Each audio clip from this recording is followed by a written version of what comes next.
Hello friends, how are you? And this is the chapter first, resource and their development of geography of class 8th. Friends, this is the third part of this chapter. Before this part, I have uploaded two both parts of this chapter. If you have not seen both parts, first you should see the both part. Now next here, resource use and development, resource का use और विकास।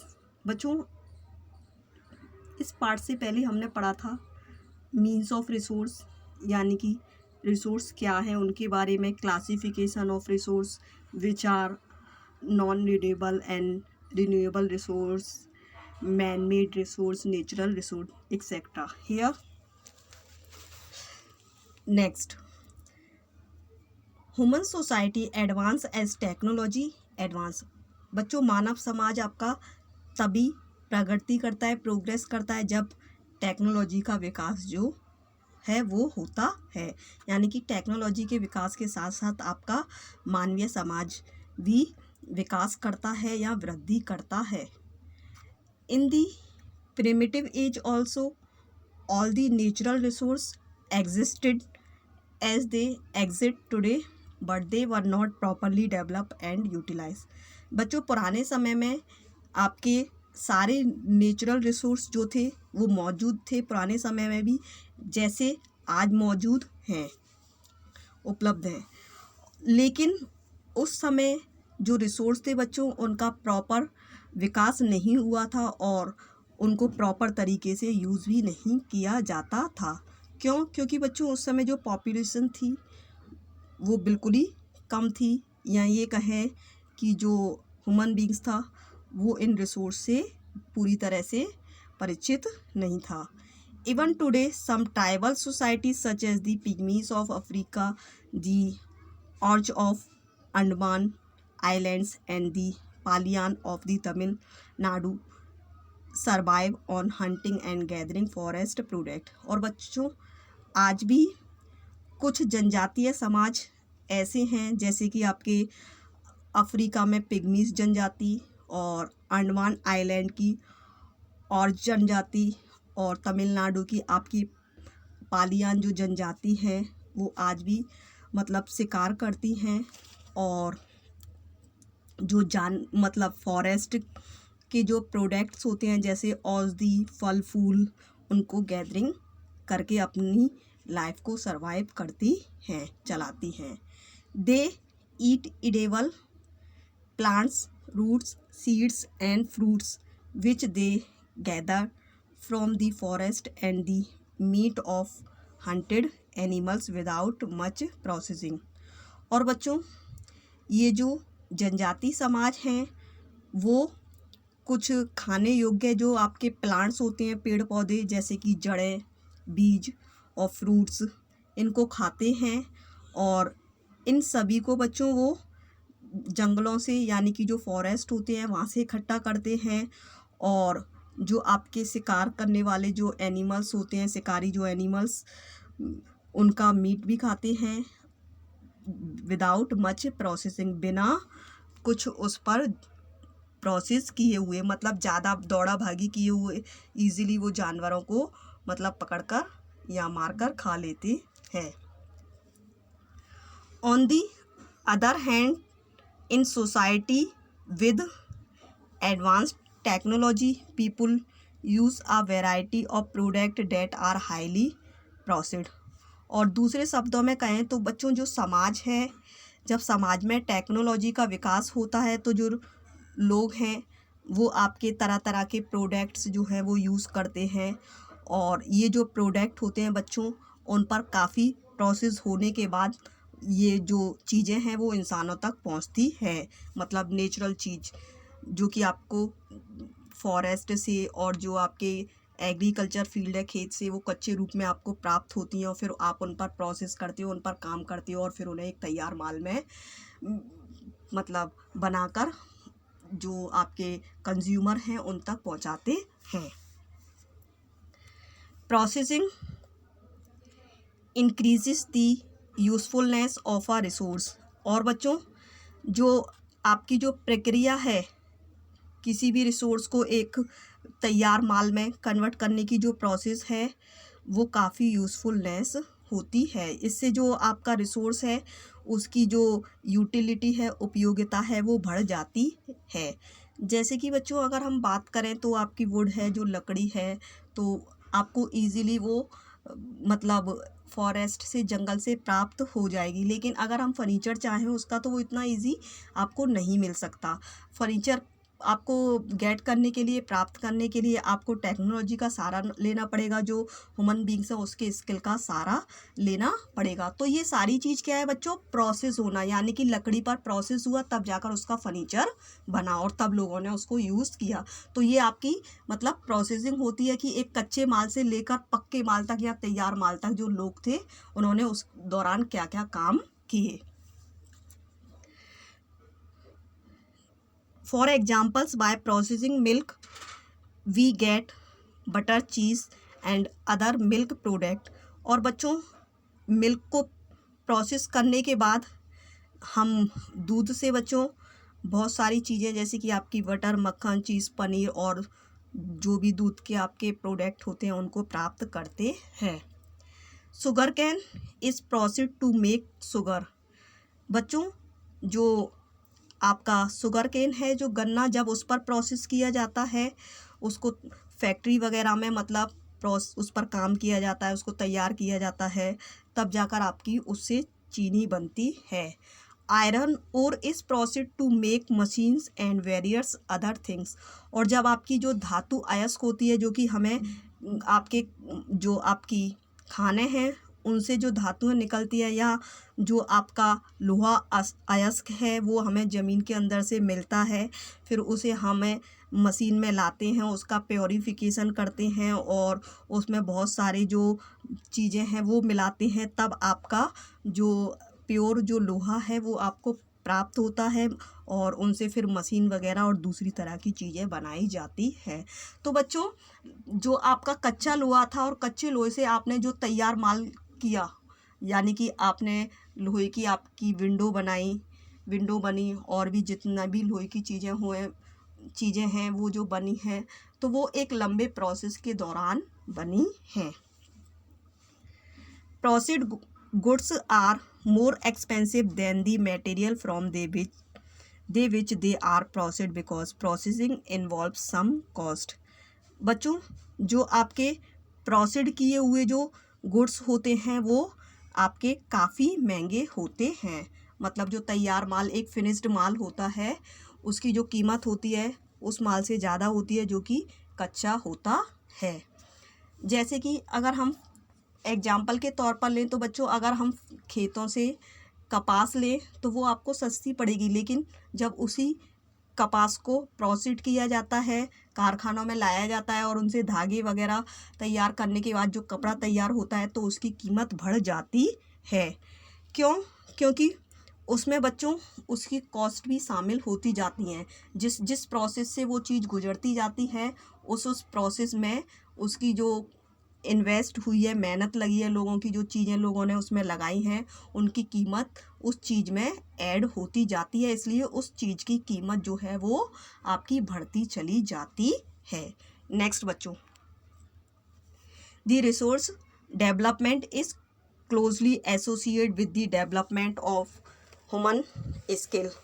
और बच्चों, आपका जो resource का जो विकास है वो ह्यूमन स्किल के विकास से संबंधित है।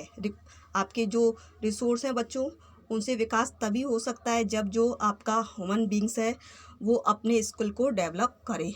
As the society advance, its need also increase and the people try to fulfil their increasing needs by using more and more resource in a better way. और बच्चों, जैसे जैसे हमारा समाज विकास की तरफ बढ़ता है, उसकी जो नीड्स हैं लोगों की वो बढ़ती जाती हैं और जो लोग हैं वो अपनी बढ़ी हुई डिमांडों को पूरा करने की कोशिश करते हैं, ज़्यादा से ज़्यादा रिसोर्स का यूज़ करके अच्छी तरह से।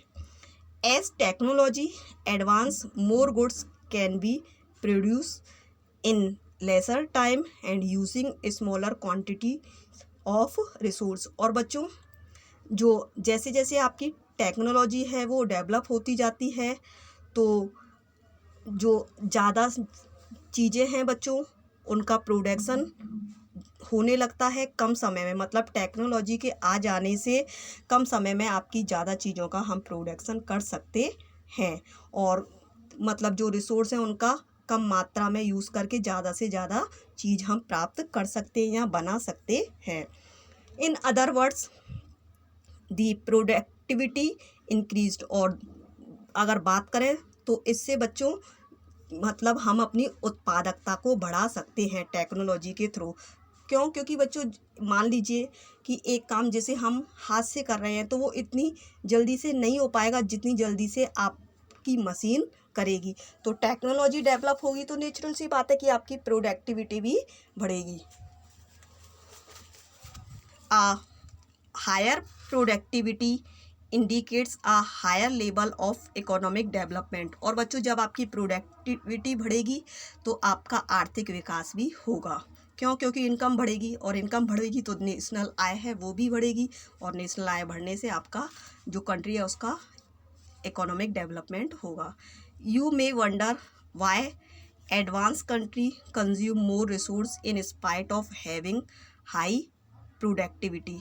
बच्चों, आप इस बात को लेकर आश्चर्य मतलब चकित होंगे कि जो आपके एडवांस्ड कंट्री हैं, जो विकसित कंट्री हैं, वो आपके ज़्यादा से ज़्यादा मतलब रिसोर्स हैं उनका यूज़ करते हैं, मतलब हाई प्रोडक्टिविटी की वजह। मतलब वहाँ उतना पैदा नहीं होता है, लेकिन वो काफ़ी ज़्यादा उन रिसोर्स का यूज़ करते हैं जो कि आपके बाहर से आए हुए होते हैं। This is because their needs are more numbers than those of the less advance country. ऐसा इसलिए होता है क्योंकि बच्चों उनकी जो आवश्यकताएं हैं वो ज़्यादा होती हैं उन कंट्रियों से जो कि कब डेवलप होते हैं। Also because their technology enables them to put resource to diversified uses. और बच्चों, उन कंट्रियों में भी टेक्नोलॉजी, जो डेवलप कंट्री होती है वहाँ टेक्नोलॉजी तरह तरह की होती है, तो इसलिए वो अदर कंट्रियों से कच्चा माल लाकर उनसे अलग अलग तरह की चीज़ें बनाते हैं और उनका यूज़ करते हैं। For examples, mineral oil is used 5 times more than the world average in the USA। एक एग्जाम्पल के तौर पर बच्चों उन्होंने बताया है कि जो आपका खनिज ऑयल है वो 5 से भी ज़्यादा यूज़ किया जाता है आपके USA में वर्ल्ड के एवरेज की तुलना में। नेक्स्ट, सस्टेनेबल इकोनॉमिक डेवलपमेंट, यानी कि सतत आर्थिक विकास। ये क्या होता है बच्चों? The rising demand for various natural resource has caused degradation और depletion of many valuable resource. बच्चों, आपकी जो नेचुरल रिसोर्स हैं उनकी डिमांड दिन पर दिन बढ़ती जा रही है, और उसका ये परिणाम हुआ है कि जो आपके कीमती जो रिसोर्स हैं उनका ह्रास हुआ है या वो ख़त्म होना शुरू हो गए हैं, या नष्ट, कुछ तो नष्ट ही हो गए हैं, ख़त्म ही हो गए हैं। For examples, over use of soil has caused degradation और infertility of soil in many areas। बच्चों, जब मिट्टी का ज़्यादा यूज़ करने से या लगातार मिट्टी पर आपकी खेती करने से जो ज़मीन की जो सॉइल है उसकी फर्टिलिटी जो है वो कम हो गई है। सिमिलरली, वाइड स्प्रेड डिफॉरेस्टेशन का मीन्स होता है बच्चों जंगलों को काटना, और डिग्रेडेशन का मतलब होता है किसी चीज़ की जो गुणवत्ता है उसका कम होना। And killing of birds animals have endangered mean गायब होना many plants and animal species. और बच्चों, जंगलों के काटने से और बर्ड्स और एनिमल्स के मारने से उन तो बहुत सारे जो आपके प्लांट्स हैं और जो एनिमल्स की स्पीसीज़ हैं उनके अस्तित्व पर खतरा मंडराने लगा है या वो खत्म होने के कगार पर आ गए हैं। As a result some of them have been extinct, और कुछ तो बच्चों उसमें से गायब ही हो गए हैं पूरी तरह से। The quality of air water and land reserve have also been adversely affected due to misuse और ओवर यूज़। और बच्चों अगर बात करें तो जो रिसोर्स है उनका ज़्यादा यूज़ करने से जो आपकी एयर वाटर और जो लैंड है उसकी जो क्वालिटी है वो बहुत ज़्यादा इफ़ेक्ट हुई है या उन पर बहुत ज़्यादा गंभीर असर पड़ा है। Over use of minerals as specially fossil fuel like minerals oil, petroleum is not only polluting the environment but their reserve are also getting depleted। और बच्चों मिनरल्स का, खनिजों का ज़्यादा से ज़्यादा यूज़ करने से, जैसे कुछ खनिज जैसे कि आपके फॉसिल फ्यूल जैसे पेट्रोलियम और कोयला जो है उनका जब हम ज़्यादा यूज़ करते हैं तो उससे आपका एनवायरनमेंट तो पॉल्यूट होता ही है, प्रदूषित होता ही है, साथ में वो बच्चों गेटिंग डिप्लेक्टेड, साथ में उनका ह्रास भी होता है, यानी कि वो ख़त्म होने के कगार पर आ जाते हैं। एनवायरनमेंट को भी पेट्रोल और कोयला आपके पॉल्यूट करते हैं और साथ में उनका ज़्यादा यूज़ करने से वो ख़त्म होने के कगार पर आ गए हैं। If economic development is to be sustained और continue we must ensure that the natural resource remain available for our future generation. बच्चों अगर हमें अपना आर्थिक विकास लगातार करना है और आगे भी करना है तो सबसे पहले हमें इस बात को सुनिश्चित करना चाहिए कि जो रिसोर्स हैं वो आपके फ्यूचर जनरेशन के लिए अवेलेबल रहें और हमारी भी ज़रूरत पूरी होती रहें, तभी हमारा आर्थिक विकास हो सकता है। We must use our resource in such a way that present needs can be met without destroying the ability of future generation to meet their needs। और बच्चों हमें अपने रिसोर्स का यूज़ इस तरह से करना चाहिए कि जो आपकी प्रेजेंट की जो जनरेशन है उनकी आवश्यकताएं तो पूरा होती रहें और साथ में आपका जो एनवायरनमेंट है वो भी प्रोटेक्ट होता रहे, साथ में जो आगे आने वाली जो मतलब जनरेशन है फ्यूचर में उसकी भी ज़रूरत पूरी हो सके। इस तरह से हमें रिसोर्स का यूज़ करना चाहिए। This is known as sustainable economic development. इसी को बच्चों हम सस्टेनेबल इकोनॉमिक डेवलपमेंट यानी कि सतत आर्थिक विकास कहते हैं। बच्चों कुछ यहाँ पर स्टेप आपके दिए गए हैं ताकि वो स्टेप जिन्हें हम सबको फॉलो करना चाहिए ताकि हमारे जो रिसोर्स हैं उनका कंजर्वेशन किया जा सके फ्यूचर की जनरेशन के लिए। तो बच्चों preventing wastage and excess consumption of resource, आपके वेस्टेज को रोकना और जो रिसोर्स का उपभोग ज़्यादा से ज़्यादा जो करते हैं उसको भी कम करना। Preventing pollution of air water and land, और एयर वाटर और लैंड की जो प्रदूषण होता है उसको भी रोकना, मतलब इनको प्रदूषित होने से बचाना। Preventing deforestation and killing of birds and wild animals, बच्चों जंगलों को, पेड़ों को काटने से रोकना और जो आपके जानवर और वाइल्ड जो एनिमल्स हैं उनका शिकार हो रहा है उसको भी रोकना। रिसाइकलिंग यूजेबल रिसोर्सेज, जो रिसोर्स बच्चों आपके हैं जो कि दोबारा से यूज़ हो सकते हैं उनका पुनर्चक्रण करना। Using renewable source of energy such as energy generate from water, wind and sunlight etcetera in the place of fossil fuel, और बच्चों जो आपके जीवाश्म ईंधन होते हैं जैसे कोयला, पेट्रोल, नेचुरल गैस, उनकी जगह पर बच्चों जो आपकी रीन्यूएबल रिसोर्स हैं जैसे कि आपकी सोलर एनर्जी, विंड एनर्जी, उनके द्वारा जो एनर्जी बनाई जाती है उनका यूज़ करना बजाय लकड़ी के, कोयला के। Friends, now your chapter is finished.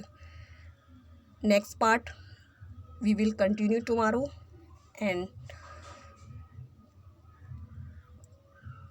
So thank you friends.